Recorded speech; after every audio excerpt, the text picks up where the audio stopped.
Praise Lord. നിങ്ങൾ എല്ലാവരെയും blessed മോർണിംഗിലേക്ക് യേശു ക്രിസ്തുവിൻ്റെ നാമത്തിൽ സ്വാഗതം ചെയ്യുന്നു.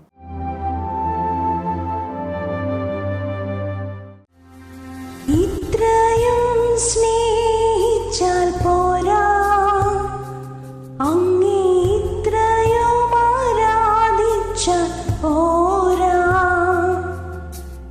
ഇത്രയും സ്നേഹിച്ചാൽ പോരാ, അങ്ങേ ഇത്രയും ആരാധിച്ചാൽ പോരാ. എനിക്കുള്ളതിനേക്കാൾ എൻ ജീവനേക്കാൾ അങ്ങേ സ്നേഹിപ്പാനാ എനിക്കാശ. എനിക്കുള്ളതിനേക്കാൾ എൻ ജീവനേക്കാൾ അങ്ങേ സ്നേഹിപ്പാനാ എനിക്കാശ. യേശുവേ ആരാധ്യനേ, യേശുവേ ആരാധ്യനേ, യേശുവേ ആരാധ്യനേ, യേശുവേ ആരാധ്യനേ.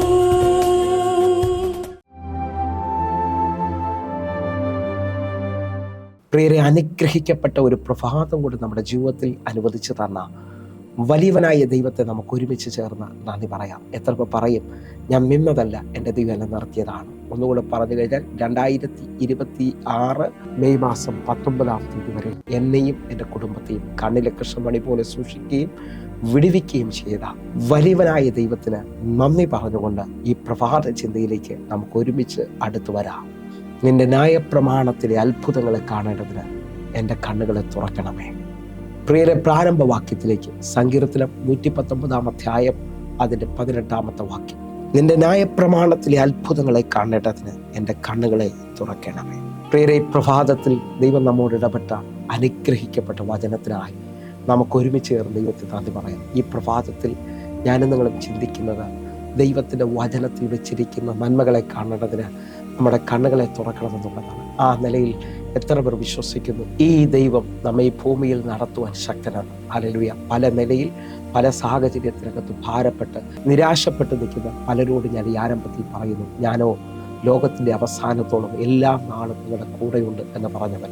എന്നെ കേൾക്കുന്നവരെ, ദൈവം നമ്മുടെ കൂടെ ഉണ്ടെങ്കിൽ, യേശു നമ്മുടെ കൂടെ ഉണ്ടെങ്കിൽ നിരാശപ്പെടേണ്ട ആവശ്യമില്ല. നമ്മുടെ കണ്ണുകൾക്ക് അത്ഭുതങ്ങളെ ദൈവം തുറക്കും. ഇനി വഴിയില്ലെന്ന് പറയുന്ന, ഇനി മുമ്പോട്ട് പോകാൻ പറ്റത്തില്ലെന്ന് പറയുന്ന ആരൊക്കെയോ എന്നെ ശ്രദ്ധിക്കുന്നു. പഴയ നിയമത്തിനകത്ത് ഇതാ അബ്രഹാം അതിരാവിലെ ഒരു തുരുത്തി വെള്ളവും അപ്പവും കൊടുത്തുകൊണ്ട് ഹാഗാറിനും ഇശ്മായേലിനും ഇതാ ബേർശേബ മരുഭൂമിയിലേക്ക് തള്ളിവിടുകയാണ്. അവർ ആ മരുഭൂമിയിൽ ഉഴന്നു നടന്നു തുരുത്തിയിലെ വെള്ളം തീരുകയാണ്. ഇപ്പോൾ ഹാഗാർ പറയുകയാണ്, ബാലന്റെ മരണം എനിക്ക് കാണാൻ വയ്യ എന്ന് പറഞ്ഞുകൊണ്ട് ഹാഗാർ ഇതാ ഒരു അമ്പിൻപാട് ദൂരത്ത് കുറുങ്കാട്ടിൻ തണലിൽ ബാലനെ കിടത്തുകയാണ്. എന്നെ കേൾക്കുന്നവരെ, ഇതാ ഹാഗാർ വിശ്വസിക്കുന്നു വെള്ളമില്ലാതെ ആ കുഞ്ഞ് മരിച്ചു പോകും. പക്ഷേ പെട്ടെന്ന് സ്വർഗത്തിൽ ഒരു ദൂതൻ വെളിപ്പെട്ടിട്ട് ഹാഗാറിനോട് പറയാണ്, ഹാഗാറെ നിനക്കെന്ത്?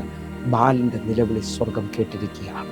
എന്നെ കേൾക്കുന്നവരെ, അടുത്ത വാക്യം എഴുതിയിരിക്കുന്നത് ഹാഗാറിന്റെ കണ്ണു തുറന്നു ബേർശേബ മരുഭൂമിയിൽ അവൾക്കൊരു ഉറവയെ തുറന്നു കൊടുക്കുകയാണ്. നിങ്ങൾ വിശ്വസിക്കുന്നവരാണെങ്കിൽ, ജീവിതത്തിനകത്ത് എല്ലാം നഷ്ടപ്പെട്ട് ഇനി മുമ്പിൽ ഒരു വഴിയില്ലെന്ന് പറഞ്ഞുകൊണ്ട് നിൽക്കുന്നുണ്ടെങ്കിൽ, ഇന്നത്തെ ഈ വചന കേൾവിയിൽ ഞാൻ ആഴം പറയുന്നു, നീ ചിലത് കാണാൻ പോവുകയാണ്. എന്നെ കേൾക്കുന്ന ആരെങ്കിലും ഉണ്ടെങ്കിൽ യോഹന്നാനോട് ചേർന്നുകൊണ്ട് യോഹന്നാൻ ലേഖനം എഴുതുമ്പോൾ ആഴമായി വചനത്തെക്കുറിച്ച് ന്യായപ്രമാണത്തിൻ്റെ അത്ഭുതങ്ങളെ നമ്മൾ കാണണം. വചനത്തിനകത്ത് വെച്ചിരിക്കുന്ന നന്മയെ നമ്മൾ കാണണം. കാരണം നമ്മെ ദിനംതോറും നടത്തുന്ന വചനത്തിൻ്റെ ശക്തിയെ തിരിച്ചറിയണം. ഒന്നുകൂടെ പറഞ്ഞാൽ 119 സങ്കീർത്തനം 105 വാക്യം പറയുന്നത്, എൻ്റെ വചനം എൻ്റെ കാലിന് ദീപവും എൻ്റെ പാതയ്ക്ക് പ്രകാശമാണ് എന്ന് പറഞ്ഞാൽ ഇരുട്ട് പിടിച്ച് മുമ്പിലൊരു വഴിയില്ലെന്ന് പറഞ്ഞുകൊണ്ടെങ്കിൽ ഈ വചനം നിനക്ക് ടോർച്ചടിക്കുന്ന പോലാണ്. നിൻ്റെ മുമ്പിലോട്ടുള്ള പാത ഇപ്പോൾ വ്യക്തമായി തീരാൻ പോവുകയാണ്. യോഹന്നാൻ ലേഖനത്തിലേക്ക് വരുമ്പോൾ 1 യോഹന്നാൻ 1 അധ്യായം അതിൻ്റെ 1 വാക്യം 2 വാക്യം, ആദി മുതലുള്ളതും ഞങ്ങൾ കേട്ടതും സ്വന്തം കണ്ണുകൊണ്ട് കണ്ടതും ഞങ്ങൾ നോക്കിയതും 2 വാക്യം, ഞങ്ങളുടെ കൈ തൊട്ടതുമായ ജീവന്റെ വചനം സംബന്ധിച്ച് ജീവൻ പ്രത്യക്ഷമായി ഞങ്ങൾ കണ്ട് സാക്ഷീകരിക്കുകയും പിതാവിനോട് കൂടെ ഇരുന്ന ഞങ്ങൾക്ക് പ്രത്യക്ഷമായ നിത്യജീവനെ നിങ്ങളോട് അറിയിക്കുകയും ചെയ്യുന്നു. ആദ്യം മുതലുള്ളതും ഞങ്ങൾ കേട്ടതും സ്വന്തം കണ്ണുകൊണ്ട് കണ്ടതും ഞങ്ങൾ നോക്കിയതും ഞങ്ങളുടെ കൈ കൊണ്ട് തൊട്ടതുമായ ജീവൻ്റെ വചനം സംബന്ധിച്ച്.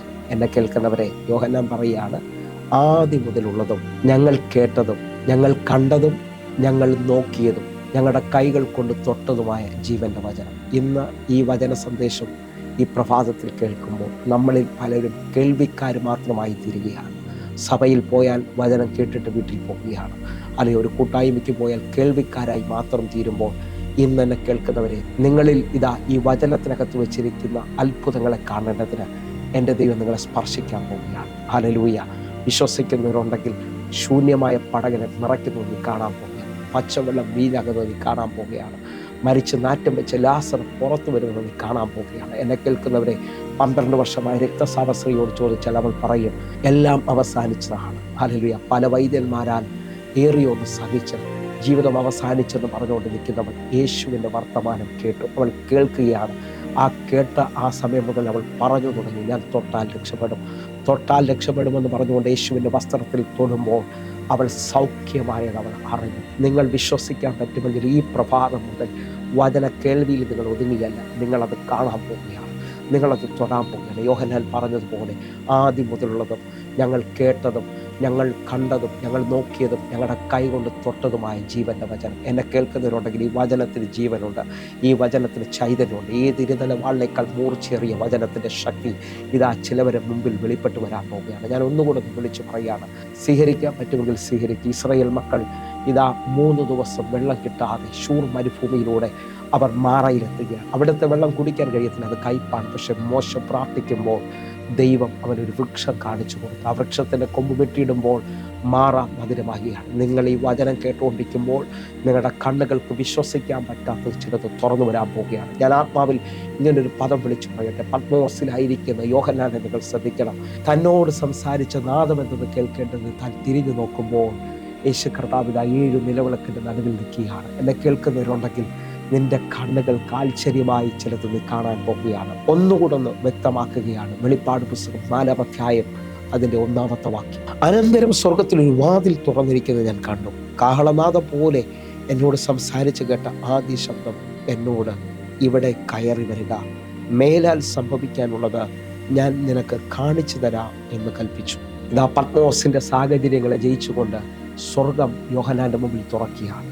അനന്തരം സ്വർഗത്തിലൊരു വാതിൽ തുറന്നിരിക്കുന്നത് ഞാൻ കണ്ടു. എന്നെ കേൾക്കുന്നവരെ, കേൾവി മാത്രമല്ല, ഇന്നു മുതൽ നിങ്ങൾ ചിലത് കാണുകയാണ്. യോഹന്നാനോട് പറയുകയാണ്, നീ ഇവിടെ കയറി വരിക, മേലാൽ സംഭവിക്കാനുള്ളത് ഞാൻ നിന്നെ കാണിച്ചു തരാൻ പോവുകയാണ്. വിശ്വസിക്കുന്നവരുണ്ടെങ്കിൽ ഇന്ന് ഈ വചന സന്ദേശം കേട്ടുകൊണ്ടിരിക്കുമ്പോൾ നിങ്ങളുടെ ജീവിതത്തിനകത്ത് ഇന്നലകളിൽ നിങ്ങൾ കണ്ടതല്ല, ഇന്നു മുതൽ പുതിയത് ചിലത് കാണാൻ പോവുകയാണ്. ഒന്നുകൂടെ പറഞ്ഞാൽ, ഇസ്രായേൽ മക്കൾ ഇതാ ചെങ്കടലിന് മുമ്പിൽ വന്നിരിക്കുകയാണ്. അവർ മരണം കാണുമ്പോൾ ദൈവത്തെ കണ്ട മോശ വിളിച്ചു പറയും, അതിന് മോശ ഭയപ്പെടേണ്ട, ഉറച്ചു നിൽക്കുക, യഹോവ ഇന്ന് നിങ്ങൾക്ക് ചെയ്യാനിരിക്കുന്ന രക്ഷയെ നിങ്ങൾ കണ്ടുകൊള്ളുക. ഇന്ന് കണ്ട മിസ്രൈമിനെ ഇനി നീ ഒരു നാളും കാണത്തില്ല. അപ്പോൾ നിങ്ങൾ ശ്രദ്ധിച്ച്, ഇന്ന് ദൈവത്തിന്റെ രക്ഷയുടെ വാതിൽ കാണും. ഇന്ന് വരെ നിന്റെ വാതിൽ അടച്ച എതിരാളിയെ ഇനി നീ കാണത്തില്ല. വിശ്വസിക്കുന്നവരുണ്ടെങ്കിൽ കണ്ണുകൾ അടച്ച് എൻ്റെ കൂടെ പറഞ്ഞ്, നിന്റെ ന്യായപ്രമാണത്തിലെ അത്ഭുതങ്ങളെ കാണേണ്ടതിന് എൻ്റെ കണ്ണുകളെ തുറക്കണമേ. നമുക്ക് ഒരുമിച്ച് ഇപ്പോൾ തന്നെ പ്രാർത്ഥിക്കണം. കേൾവിയിൽ ഒതുങ്ങരുത് പ്രിയരെ. ഏലിയാവ് മുഴങ്കാലിൽ നിന്നപ്പോൾ ആ കൈമേഘം കണ്ടതുപോലെ വൻമഴയ്ക്കുള്ള സാധ്യത നീ കാണണം. ഇതാ നിന്റെ മുമ്പിൽ അത് വെളിപ്പെട്ട് വരാൻ പോകും. കണ്ണുകളൊന്ന് അടയ്ക്കാൻ പ്രാർത്ഥിക്കാം. ഞങ്ങളെ സ്നേഹിക്കുന്ന ഞങ്ങളുടെ നല്ല ദൈവമേ, പൂർണ്ണ ഹൃദയത്തോടെ ഞങ്ങളുടെ മക്കൾക്ക് വേണ്ടി ഞാൻ പ്രാർത്ഥിക്കുന്ന ഈ പ്രഭാതത്തിൽ നന്മകളെ കാണുവാൻ, കേൾവിയിൽ മാത്രം ഒതുങ്ങിയല്ല, ദൈവം വെച്ചിരിക്കുന്ന നന്മകളും കരുതലുകളും ഇവർ കാണുകയാണ്. ദൈവത്തിൻ്റെ പ്രവൃത്തി വെളിപ്പെട്ട് വരികയാണ്. യേശുവിൻ നാമത്തിൽ ഇതൊരു അതിശയത്തിൻ്റെ പ്രഭാതമായി കർത്താവ് അനുഗ്രഹിക്കുന്നതിനായി നന്ദി. യേശുവിൻ നാമത്തിൽ പ്രാർത്ഥിക്കുന്നു, കേൾക്കണം പിതാവേ. ആമേൻ, ആമേൻ. പ്രിയരെ, പ്രഭാത സന്ദേശം നിങ്ങൾക്ക് അനുഗ്രഹമാകുന്നെങ്കിൽ നമ്മുടെ യൂട്യൂബ് ചാനൽ സബ്സ്ക്രൈബ് ചെയ്യും. ഫേസ്ബുക്കിലേക്ക് നിങ്ങൾ ജോയിൻ ചെയ്യണമെന്ന് ഓർപ്പിക്കുന്നു. അതുപോലെ ഇൻസ്റ്റഗ്രാമിൽ ജോയിൻ ചെയ്യാൻ പറ്റുന്നുണ്ടെങ്കിൽ ചെയ്യണമെന്ന് ഓർപ്പിക്കുകയാണ്. എന്നെ കേൾക്കുന്നവരെ, ഈ മെസ്സേജ് നിങ്ങൾക്ക് അനുഗ്രഹമാണെങ്കിൽ ഒരാൾക്ക് കൂടെ വാട്സാപ്പിലേക്ക് സെൻഡ് ചെയ്ത് കൊടുക്കണമെന്ന് ഉറപ്പിക്കുന്നു.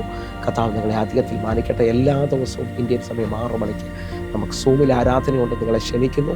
കർത്താവ് വലിയ കാര്യങ്ങൾ നമുക്ക് വേണ്ടി ചെയ്യട്ടെ. ഇപ്പോൾ തന്നെ വാട്സാപ്പിൽ കോൺടാക്ട് ചെയ്യുക. സുമൈനിക്കായിട്ട് പ്രാർത്ഥനാ വിഷയത്തിനായി. കർത്താവ് നിങ്ങളെ അധികത്തിൽ മാനിക്കട്ടെ. God bless you. ആമേൻ.